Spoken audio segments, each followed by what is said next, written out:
This is my second Stephen King novel that I've ever read, the first one being The Stand. And yes, I know that's strange, because I've watched plenty of Stephen King movies, and I enjoyed most of them. Although, one of them, I think I should make a movie on it. If I haven't made a movie on The Mist yet, I really should, because I despise part of that movie. It is really annoying. But anyways, The Colorado Kid, I just felt I had to talk about it. It's a very short book. You can finish this in a couple of days. But the way that it was composed, it's essentially three characters. The entire novel is three characters, although there are a lot of other characters in the book mentioned. It's all a story that two people are telling to the third character. We have two journalists, a geezer and an even older geezer named Dave and Vince, and their intern named Stephanie. The intern is being told a story called The Colorado Kid, which is it's a journalism lesson, essentially, about mysteries and stories with resolutions, and a lesson about how not every story is going to have a resolution, and that it would be pretty bad journalism to make up a resolution that you don't exactly have.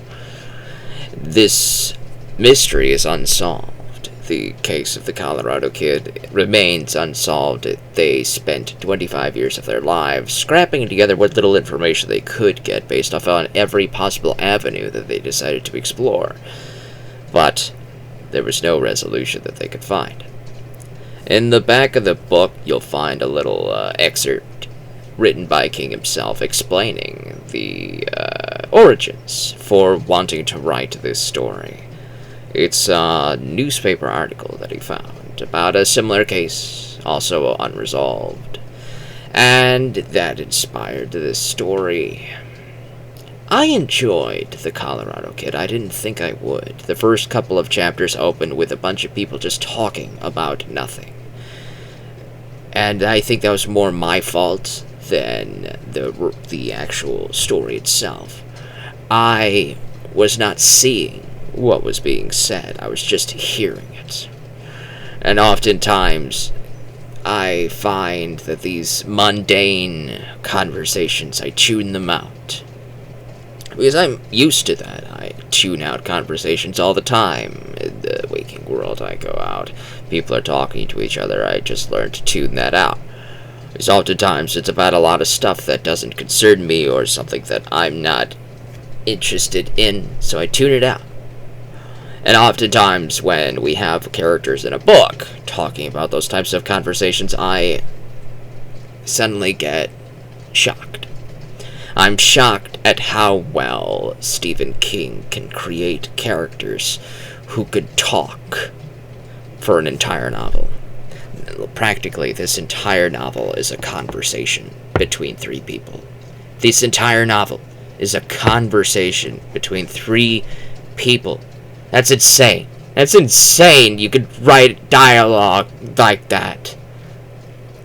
And he actually takes great care to make you pay attention to the accents, although you could ignore that if you're not interested in it. He takes great care to show accents, like how the character has a certain slur to a vowel sound, so because he wants you to have your inner voice read the dialogue in this accent to make this character even more real in your head. These characters felt incredibly real, at least the two geezers did. Stephanie kind of felt a little bit underdeveloped, but I think the Stephanie character is the audience character. You're supposed to put yourself into her shoes, because she's asking a lot of the questions that you would have. She's asking a lot of the questions that you would ask. She comes to a lot of conclusions based off of the information provided to her by these two geezers that you might come up with. And so, that might explain why she's a little bit underdeveloped. The two geezers were excellent. They're very charming. if that's the right word for me to use here. I'm so used to reading grizzled crime thrillers, fantasy novels, science fiction that I was shocked, stunned. What's the right word? I can't really think of it, but I was surprised at how mundane this story could be, and yet still capture my interest to complete it cover to cover. I wouldn't say I loved the Colorado Kid. I wouldn't say I even really liked it. I didn't hate it either, because I finished it. I was able to read it from cover to cover. I was fascinated at how he wrote this. The entire book is a conversation between three people. That's incredible. So yes, I will give Stephen King the credit for that. That is incredible. And I'm looking forward to reading more from him in the future.